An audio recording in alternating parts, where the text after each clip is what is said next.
Alright, my name is Jimmy. And I'm Daniel. And this is NetCLIX and Chill. And today, we're going to be talking about some Heroclix news that came up in the past week. Plus, we're going to be talking about some games that we've played at our local events, things that we've won, and other cool stuff like that. So you want to go ahead and kick it off for us? Alright, well, we're going to start by talking about what we played this week. And I played in a 300-point modern and managed to win this guy right here. Dormammu was the prize, and we also played and got some of the Spider-Man pogs with Serpent Spider-Man and Punisher, that one. Anyways, so I played the Pym Pocket Tank, and the Particle Tank. I had What If Goblin King at 175. Who else? I had Felix Faust, because why not? Should have written my team down. That sounds about right to me. Yeah. Oh, and I had Brainiac on Faust. That's what the other thing was. Okay, yeah. Brainiac's pretty busted. 25 points for an entity. But just before you continue there, so the Spider-Man Serpent and the Punisher Serpent guy, do those play with Dormammu, or is that like a different thing altogether? No, they're just different. They're 15-point pogs. One's got like hypersonic speed. The other one's got blades and exploit. So it's not like a bystander that's attached to another figure? No, they're just standalone. Like, I was really confused because I hadn't seen them before, but they're cool. Whatever. I'm not complaining. Yeah, the Spider-Man Serpent has like hypersonic speed with like a 15 movement and like 11 attack and 2 damage. Yep. As far as I can remember. I mean, so it's actually, I think, 11 speed. But we'll go with 15 because that sounds way cooler. It's pretty good. Okay, so anyways, it was a 4-round tournament at IDC Comics in Avon Park. It was a great venue. Chris was a good guy. It was a lot of fun. So round 1, I was playing against a guy named Marcus. He was playing a really interesting team. It actually was like the old Lamp style, where he was running the 140-point Joker, and he had the Haha Joker next to him. So he was running around with penetrating poison, had mastermind fodder for days. It was a pretty cool team. And then he also had the shifting focus Deadpools. So we had a pretty open map. He went first. About midway through, he was able to tie me up with the Deadpool Prime, which is a really good piece. Oh, the whole reason this strategy worked. Sorry, I forgot. He's got Peace Machine on the team too, so nothing takes more than 3 damage. So the way that the Deadpool Prime works is every time he takes damage, you roll a d6 and heal him for half. So you're capped at dealing 3 damage, and he can heal up to 3 damage every time you hit him. It's pretty ridiculous. Sounds pretty So tough. it was like super tie-up piece, and then you could shifting focus out to get free attack or free phasing, and then attack afterwards. Just really cool team.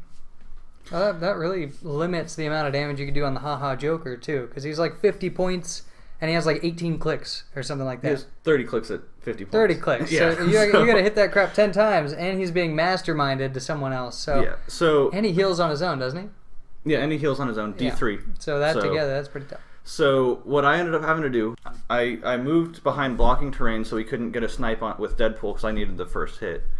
But he had moved Peace Machine up a little too far. So Faust I managed to roll where he was only allowed to make move actions. Teleported Faust to lock his team down. Then I moved Goblin King into position. The next turn, Goblin King pushed with willpower to hypersonic, hit Peace Machine, but I could only do 3 damage. So he still had 1 click left. My Goblin King has 2 tokens. So he takes Peace Machine, hides him behind a wall, bases me with the double Joker, and so I'm just sitting there, got it clear, so he's going to... Fortunately, I have more points, so the poison wasn't penetrating, so Goblin King was fine, but I'm just sitting there, he's hiding Peace Machine in a corner, he's got Deadpool running around, getting into position to snipe me, and Faust rolled, like, the green power or something. Like, he was not doing anything. So then my next turn comes after I clear Goblin King, all that, and Faust rolls the power that lets me re-roll a single d6. But I don't have line of fire on Goblin King, who has to break away from these Jokers. So I take Sidestep with Brainiac, which is a huge risk because my Faust is literally in the middle of his entire team. But I have to Sidestep to get line of sight so I can break away with Goblin King so I can hypersonic take out his Peace Machine.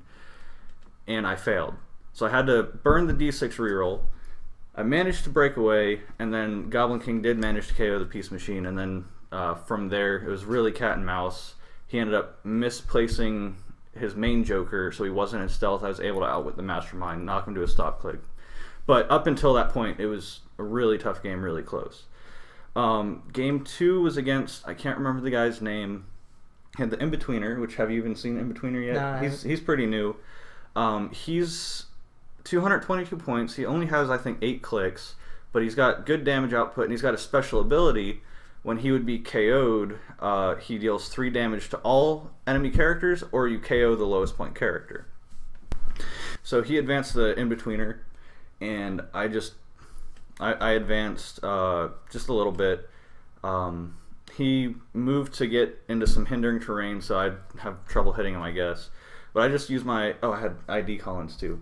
So I called in Nick Fury, bumped up his damage to a 6 with Nick Fury's special ability, plus I took Enhancement Perplex on Goblin King for that turn.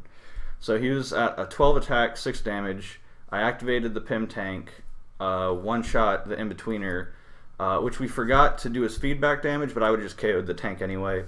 But after I one-shot In-Betweener, that game was pretty much done. Game 3 was probably the toughest game I played the whole time, and I forget the kid's actual name, but they were calling him Little D. He was about 12 or 13 years old, and holy crap, this freaking kid was amazing. I mean, he was running the Prime Nighthawk, he had Gertrude and Old Lace, and he had Night Nurse, and then he had Nick Fury.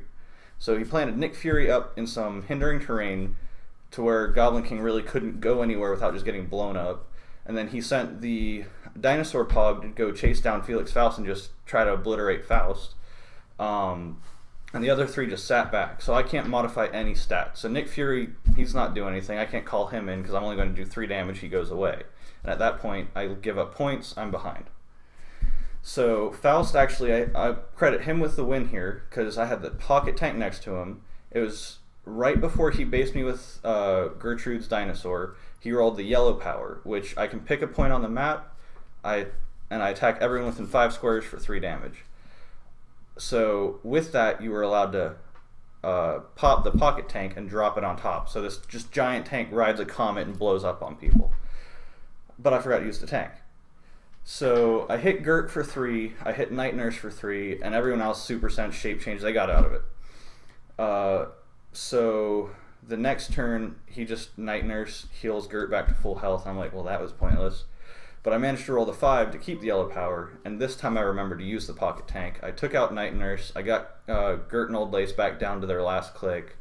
So it forced him to have to come to me to try to capture points at this point. That was weird to say.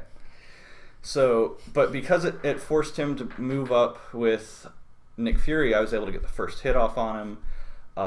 So I took Charge Exploit, and I don't know what I was thinking because he only got Toughness.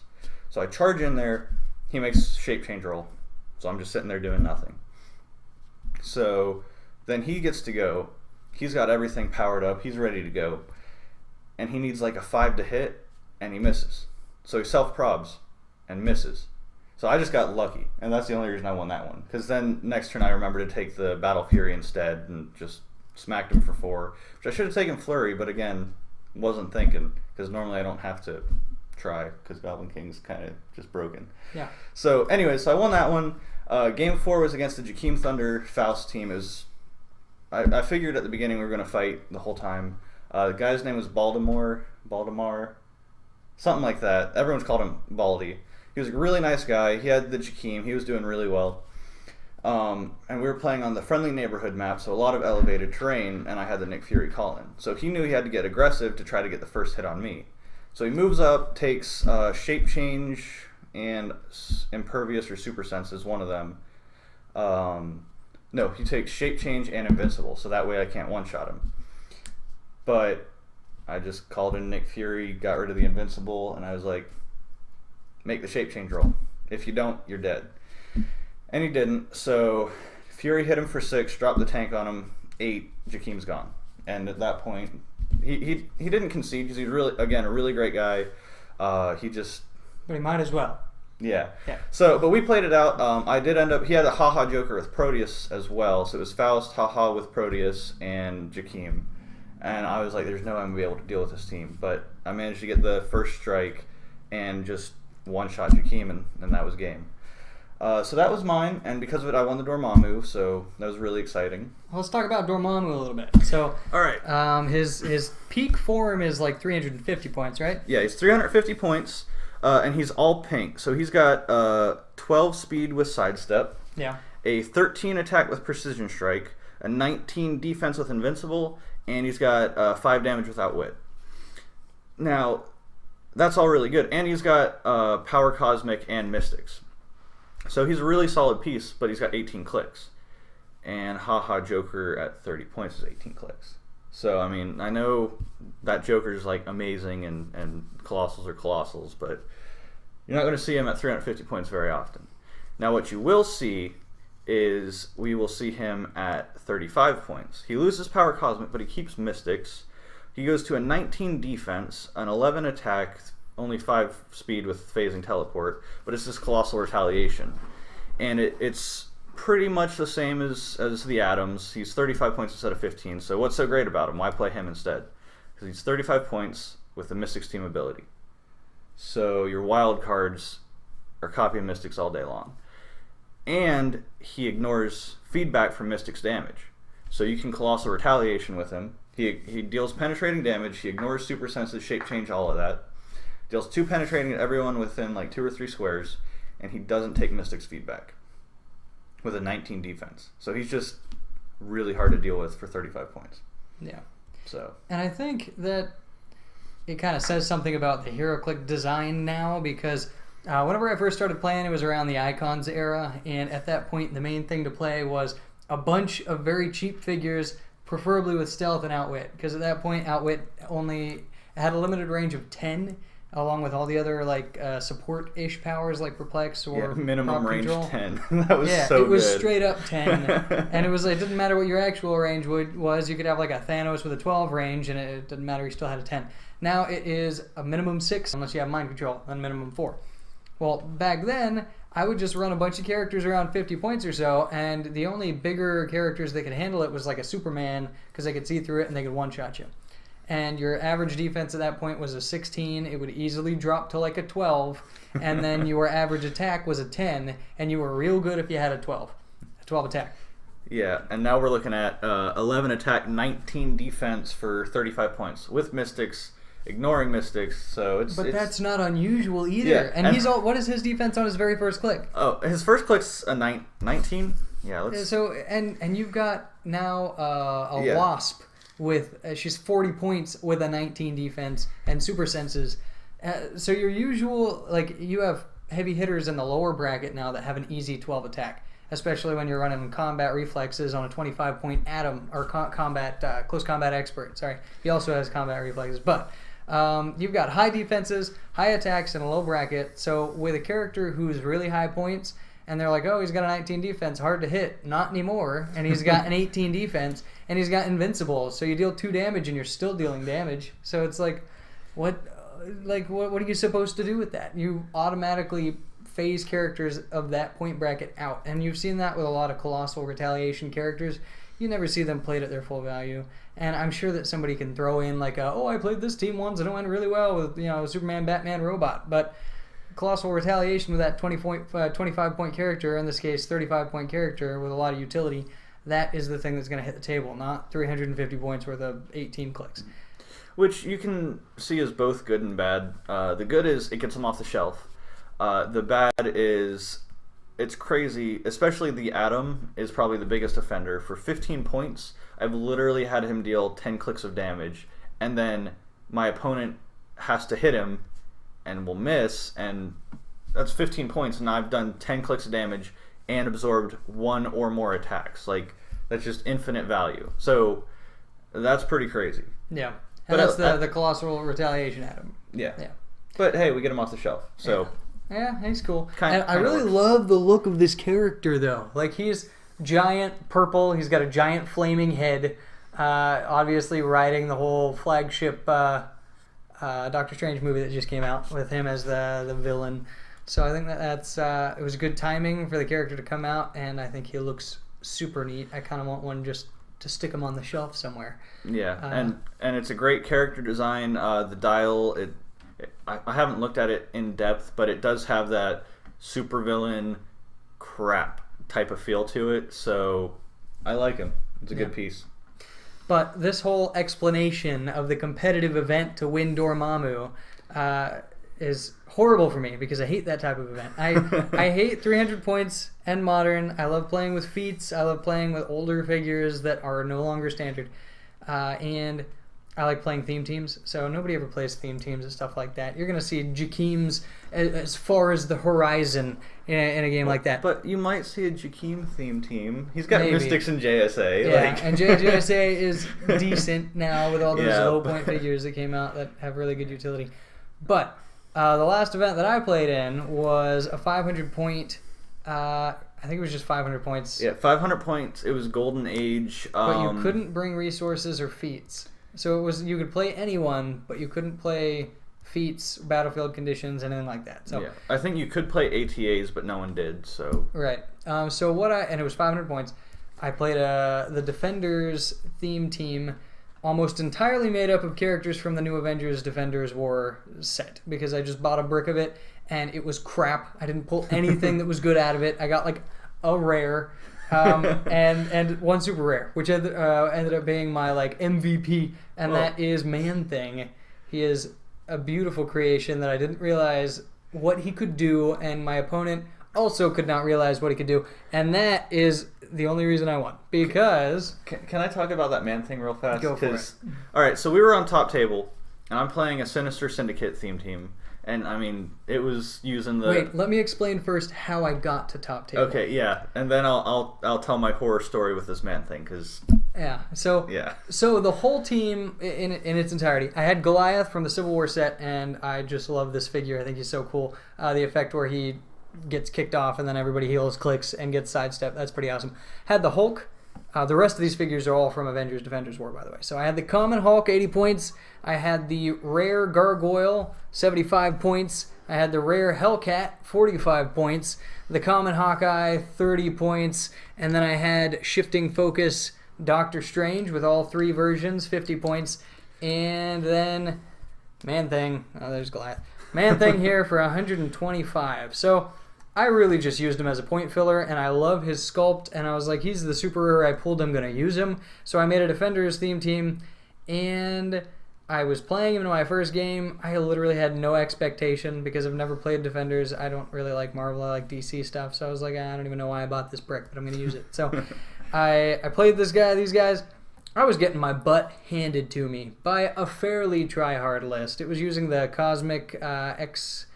It was X-23? X-23, yeah. So which I didn't know what she could do until I saw her doing it. She could do some real tough stuff. And that, she doesn't die. She has so much regeneration capability, especially when she actually hits regeneration. And she has a trait where she just gets clicks back if she rolls above a 2. So that's pretty tough. And I got her to her bottom click probably at least 6 times.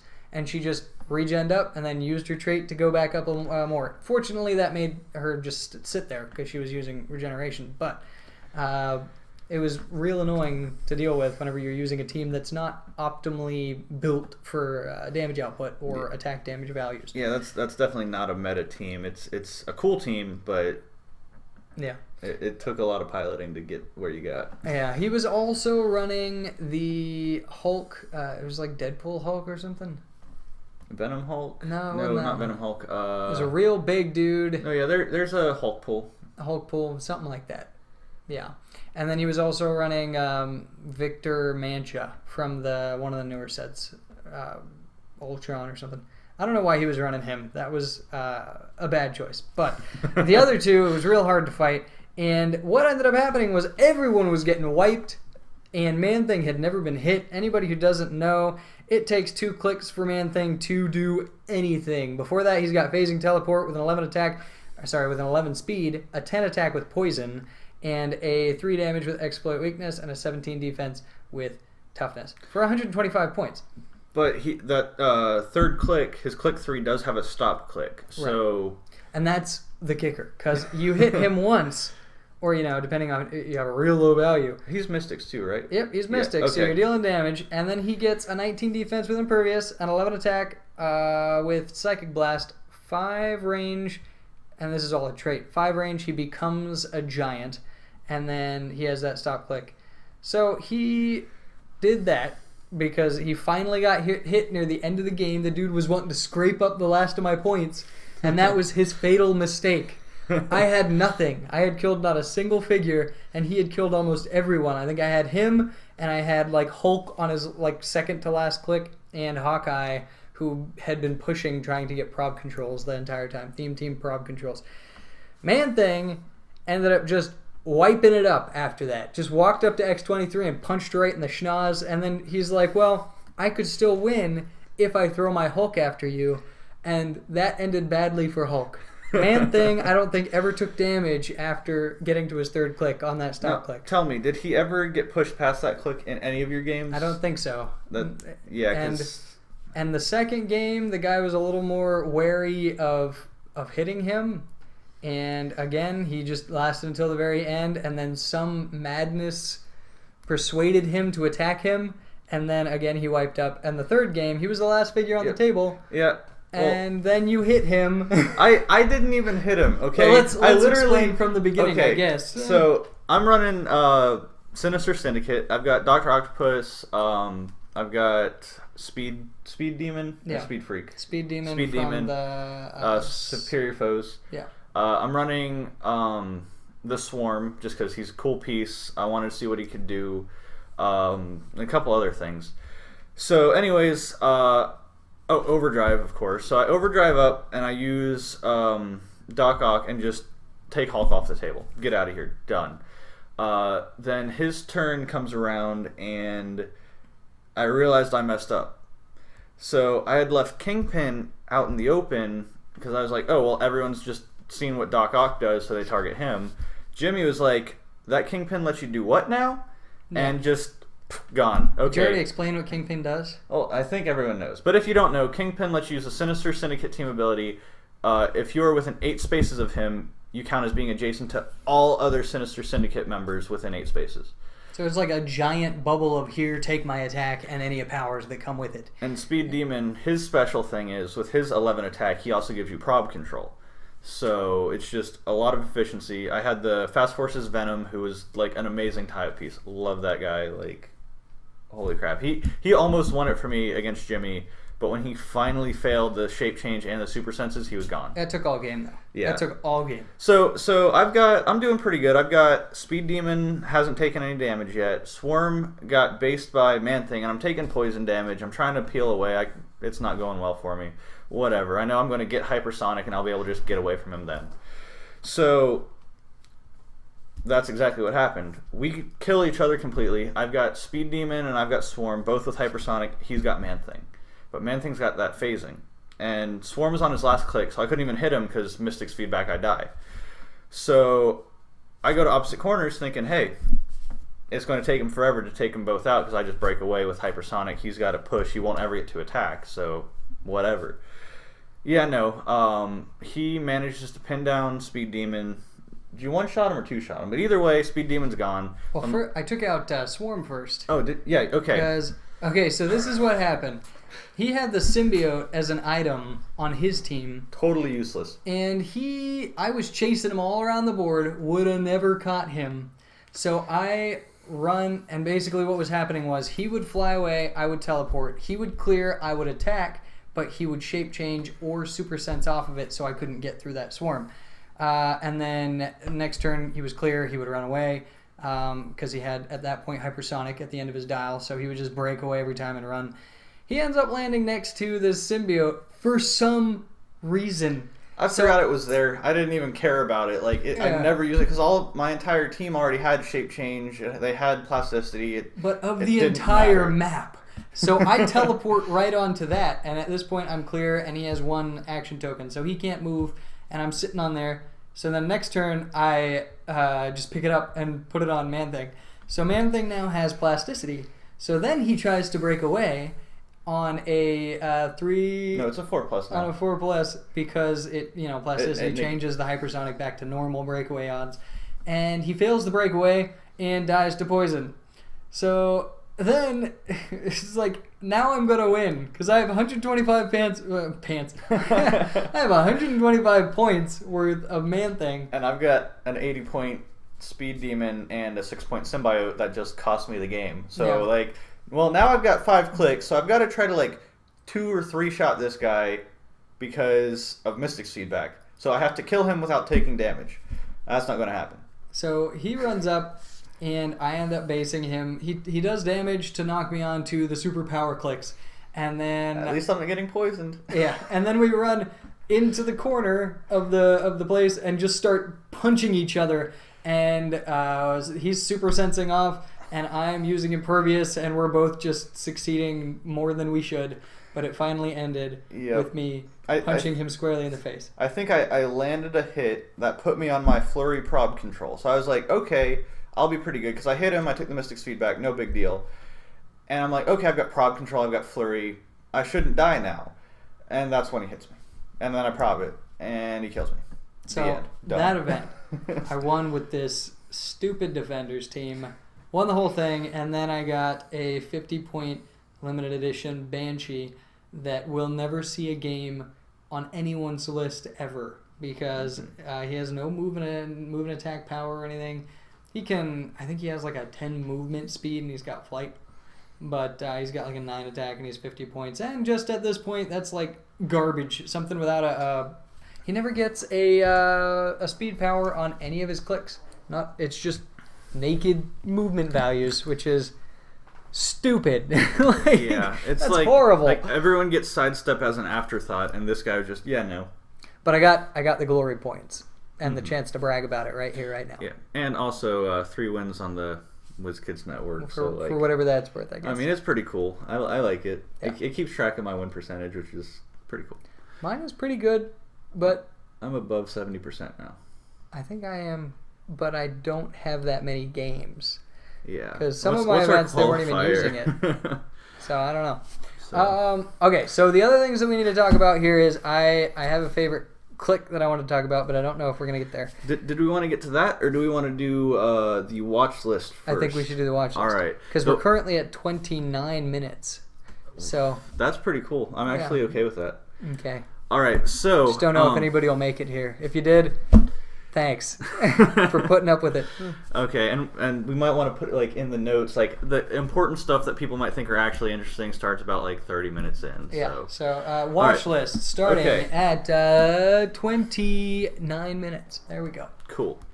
All right, so if you paid any attention to the competitive team that I played to win my Dormammu, and if you've paid any attention to the Heroclix watch list, you will know that I'm the reason that they did this. And by me, I mean literally me. I'm the best. No, it's everybody who plays the meta knows Jakeem, Pim Pocket Tank, Faust, and Goblin King are dominant. If you saw Origins, they were everywhere. I mean, it was getting pretty bad. So what they decided to do before the Pim Pocket Tank, the way that it functioned is -1 to attack. If you hit, you deal normal damage. You drop the tank on them, they take 2 penetrating. You place them anywhere. Amazing for 8 points.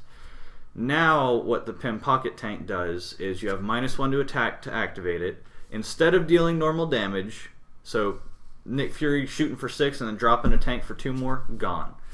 You only deal 2 damage, not penetrating, so invulnerability just laughs at you. And most people have better than that. So you're not dealing damage. You still get to displace things, which is great, but 300 point for a competitive modern where you only get 3 actions, you're spending an action, you're getting 2 damage in an area of effect, which is alright. It works against like the Sinister Syndicate team that's popular and against the Shredders, maybe. But 2 damage and you get to displace them, but it eats up one of your actions. It's just... I think they took it too far. Either make it deal 2 damage and like function normally how it did before, or make it where your attack deals no damage but keep the penetrating. That way it still kind of feels like it's got a purpose, because right now it'll look nice on my shelf. Yeah. But I feel like there are a lot of things that are useless to the meta. The Pocket Tank has just joined them. So, I don't know. I feel like players shouldn't be like, oh, they took this away from us. I think that it's a good opportunity to change things. It really sucks for people who, really sought out these figures. I think Goblin's price now, I'm sure, has dropped. I don't know if it's dropped yet, but it's about to. Yeah, because that guy's... I've seen everybody now is just like, I've got a Goblin King for trade, I'm looking for Jakeem. Yeah, like 300 points is the modern constructed value for competitive play. So the only way you can keep his Quintessence team ability and have willpower at all, unless you choose it as one of your powers, is to run him at like 275 points. Yeah. Which, so you gotta run a one-man army? What garbage is that in today's game? And I played against someone playing Goblin King as one-man army. It didn't go well for him. Nick Fury just, as an ID call-in, completely shuts down one-man armies anyway. Clarify which Nick Fury. Okay, the Nick Fury. Balls of Fury, the 120 point from Nick Fury, the set. And the reason he shuts down Goblin King, among others, is he picks a power. You can't use that power if you possess it. You have to possess it. So it's not exactly like the new Outwit, but it's close enough. And it gets around Power Cosmic. So Goblin King takes Invincible. He's got Impervious. Actually, at 275, I think he's got Invincible naturally. So he's just going to take that, Super Senses, and Shape Change on a defensive turn. So Nick Fury deals penetrating damage if he's the highest point character. He gets +1 attack, +1 damage. So he's at like 12-4. And then you bump him up, which I always use. I use Pick a Power and I'll take Enhancement Perplex or whatever to get him to 6 damage. You choose it to where they can't use Invincible. They got a chance at Shape Change. If they don't make it, dead. And if they double up on the Shape Change, Super Senses, and Impervious, you're getting around Impervious. He's got 2 chances to dodge it with Shape Change and Super Senses. But if he doesn't, there goes half of his dial. Gone. Now he's at, I think, his 75 point value after one turn. So he falls pretty hard if you're playing him at full points. If you play him at 175, the only way to get him willpower is if you put Supreme Intelligence on him, which is 12 points. So now you're invested almost 200 points just to have a character with willpower now who's not quite as good as Jakeem, and he's susceptible to Outwit. So it's just, it was a nerf that he needed, but it really brought him down to a comfortable notch. He'll still be a good piece. He'll still be seeing a lot of competitive play, but he's nowhere near what he was. Yeah, and in the meantime, Jakeem has been untouched. He was put on the watch list. Yep. Which apparently has dropped his value already.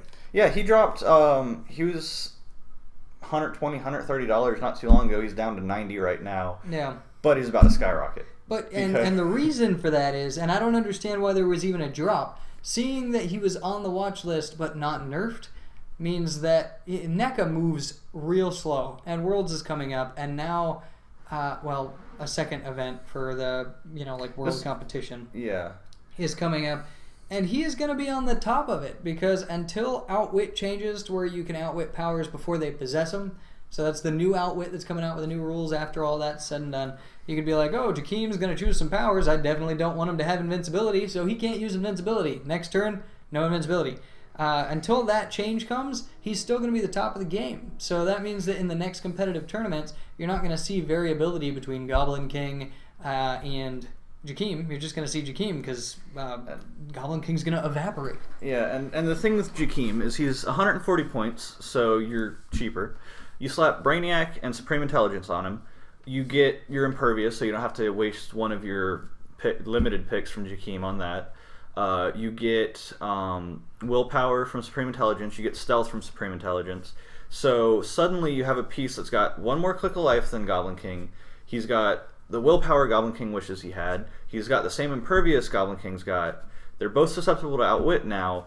And with all these upgrades, I think Jakeem comes in at 177, so he's 2 points more than Goblin King, and he's infinitely better now. So Jakeem's on top, and it will be that way until the new rule set comes out, and he'll still be right there. So it just really sucks because how long was Goblin King out, and how long has Jakeem been just ruling the table? He's come on, give this dude a chance. See what really happened is everyone complains, that WizKids just loves Marvel, and they give Marvel everything. So they got this one DC piece that's just great, and they're like, you know what? Everyone hates us for showing so much favoritism to Marvel. Let's just keep DC on top and just kick Marvel in the balls. So that's what they did. Yeah. And then the final change, it was the one everyone knew was coming. Felix Faust has officially been retired.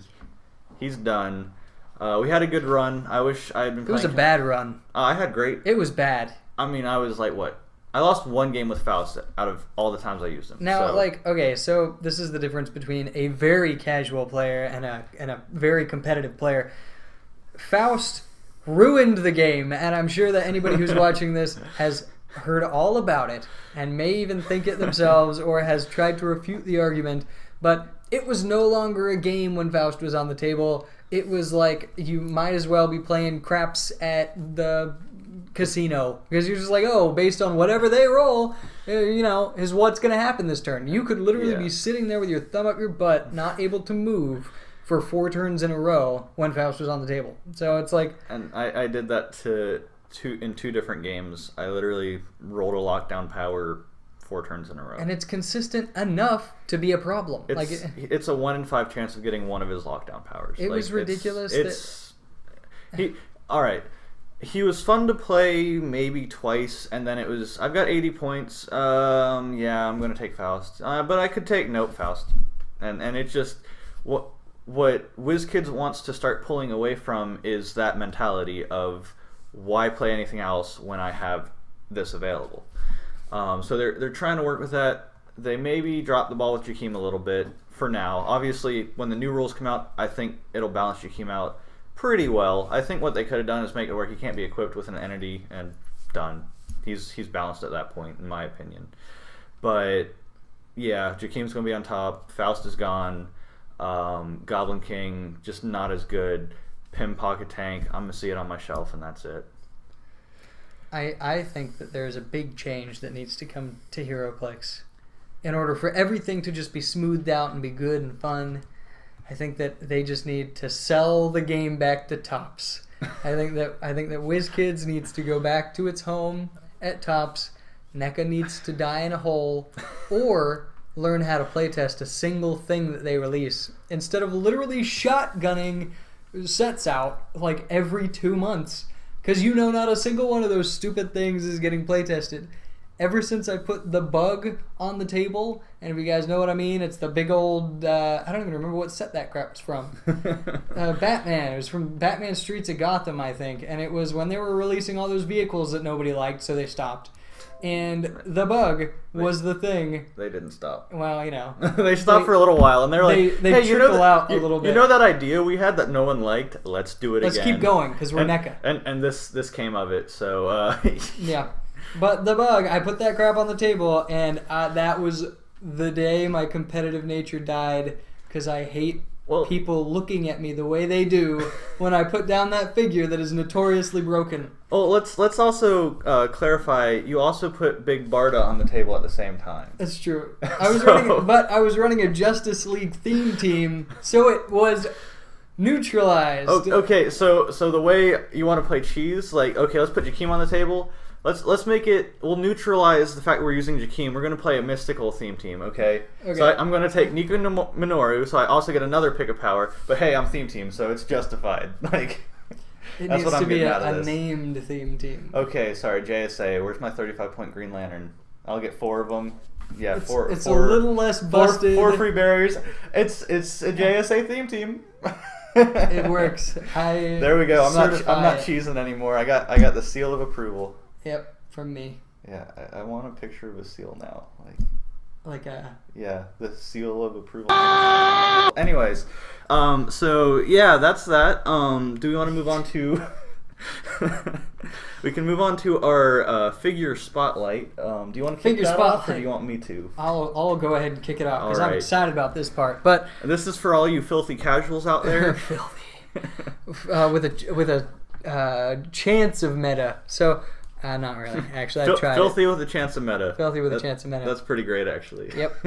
Okay, so what my favorite character is, and by the way, this is going to be the last segment for those that are barely limping through the end of this video. And we salute 40 you. minutes. We salute you if you've survived this long. Yes, we do. So this is Lord Dreg. You could probably barely see him. Let me get him closer to the camera for you. He's see-through. In all his glory.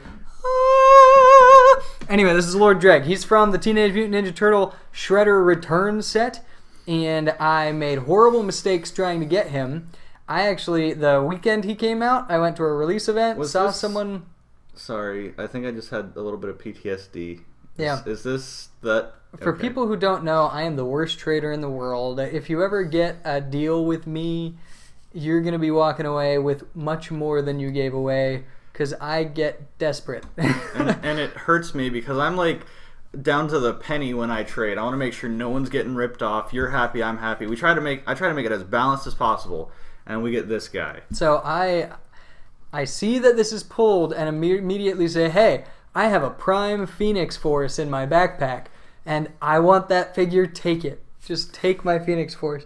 The guy had to think about it, and this is the X-Men, Uncanny X-Men set, the Prime version of Phoenix. It's a super rare Prime, right? She's a super rare Prime. So, like, just on the rarity alone, that figure at the time was at least $45, and brand new Lord Dreg was running about $16 to $20, and I didn't think twice until I was in my car leaving. But I love the figure. I play him way more than I would have ever played that Phoenix, because I love the Ninja Turtles, and I love this character, and he's super cool. So, he starts... Yeah, he's alright. I don't know. He's got a 6 range, 2 bolts, 11 attack, energy explosion, 4 damage. The part that's great about him... Oh, I turned it around. ...is Robugs. So, and also his perplex power, but we'll explain that. So, Robugs are his little henchmen in the Teenage Mutant Ninja Turtles animated series. And he is able to create up to 3 of them at a time to a max of 3 on the table if he uses a power action. And that is a trait. And he also gets to create one no matter how many are on the table every time he takes damage. So if somebody hits him, then he just poops one of these guys out. Or if he hits this guy and takes a click of Mystics. I'm not sure if it works that way. If it's when he takes damage, it does. I don't. We'll have to put the card on the screen. Yeah, Here it is. We'll check the card. And it's beautiful. Okay. So yes, he creates 3 of these guys with a power action, and so he doesn't actually create 3 of them. If there's 1 on the table, he'll create 2. He creates them up to a maximum of 3 on the table at a time. So they're Pogs. They have a 6 movement speed with running shot. They have a 4 range, a 9 attack with incapacitate, a 16 defense with toughness, and a 2 damage. So... And their actions don't count towards your action total, right? I think they do. They do. Oh, they do? Yeah. Yep, they do. Man. So it's the bees from Swarm that don't count towards your action total. I but love that. These guys are real good because, well, one, they have really crappy movement. So you're not going to be getting around too much. Even with running shot and a 4 range, you got a threat range of 7. So, like, they're going to be defending Dreg. If somebody tries to run up to him, just, he gets shot once. He places one between him and whoever else can attack him at the time. And they're going to be blocking some line of fire. If you create 3 of them and then you start running around, then you're good. They pop out. Yeah, they're not tiny or anything. So yeah, I expect them to be tiny size. That's pretty good. Nah, yeah. And their values are low across the board, but they're free. And Dreg has a power that says he can use Perplex. And he perplexes up the same combat value of anything within, I believe, 3 spaces that has, or I think anything within his range. I don't remember. But he gets to perplex everything with the name Robug, and at the same time perplex anything with the monster keyword that is within that range, and it's all the same ability it's the same power except for damage. So you can't do it with damage. If you use it on damage, it's just 1 character, but if you use it on attack, defense, or your movement, everybody in there gets the same stat boosted. So it's kind of like a very specific Brilliant Tactician, which was a feat. It was like 20 points. But it's real good because you can bring up their attack values. The main thing that you're going to be using these guys for is, again, blocking line of fire or just shooting off some incapacitate. If I've been able to tie up people like crazy doing this crap. I ran a 600-point team at an event with 3 characters. It was Super Doom at 300 points, Rat King from the Teenage Mutant Ninja Turtle set, and Dreg. And then whenever he created the other 3, you had a total of 6 characters to use those 6 action tokens with. So they were always running around the board, and it was super good. Yeah, fortunately I haven't been on the receiving end of all of the tiny end cap, because that's pretty annoying. It is pretty annoying. End cap is one of those powers. It's not meta, but it's real close. especially when you're fighting like certain like one-man army or tent pole teams. You just 2 incaps and, well, you're not doing anything. And you're taking a click every time.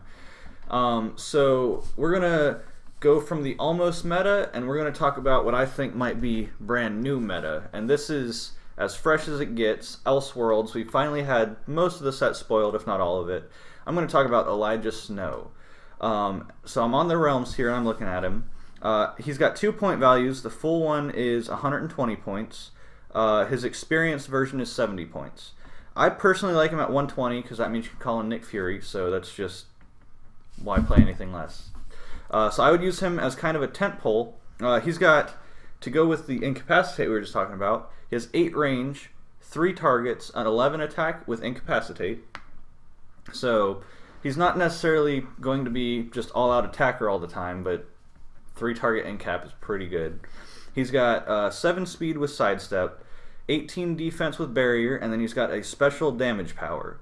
And what that is he can use either outwit or perplex. With new outwit, it'll be great. Perplex is perplex. It's always good. Now, what makes Elijah so good is because he has 2 traits. One, the big freeze.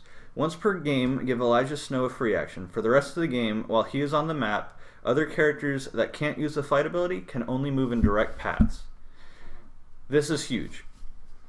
Let's go ahead and we'll build a theme team off of it, okay? He's got planetary, we've got past, we've got detective. So we're going to probably go with past just to get theme team. What the frick is the planetary named keyword? I've never heard of that. It's new. I don't know. But all that matters is we want to win map. If we win map, we can get, I can't remember, I think it's the office where it's got a bunch of just a closed-in blocking terrain. A ton of it. If you can only move in a direct path, and you've got boxes of blocking terrain, it's going to take forever to navigate. So you pop this power, if they don't have flight, you're going to win. You get so much potential. Yeah, this is the first. I told you to look him up. He's really good. All right, his other trait, chill in your bones. You can give Elijah Snow a free action and choose one that hasn't been chosen yet this game. Power, close combat, range combat, or move. Until your next turn, when an opposing character is given an action of the chosen type, after actions resolved, give that character an action token. If you can't, deal them 1 unavoidable damage. And that one's not as crazy, but it's still crazy. It's still really good. My God, what are this guy's combat values like? I just told you. I'm sorry. I zoned. He's got 8 range, 3 bolts. He's got. Many points is he? He's 120, so My you can call him Nick Fury. I just told you. This guy is ridiculous. This isn't even fair. So okay. Aside all that, let's go ahead and we'll do the usual. And he's got Indomitable, so he's got willpower. This was their plan. They're like, we're getting rid of Faust, so many people are going to be happy, and then this guy just flies in like a freaking wrecking ball.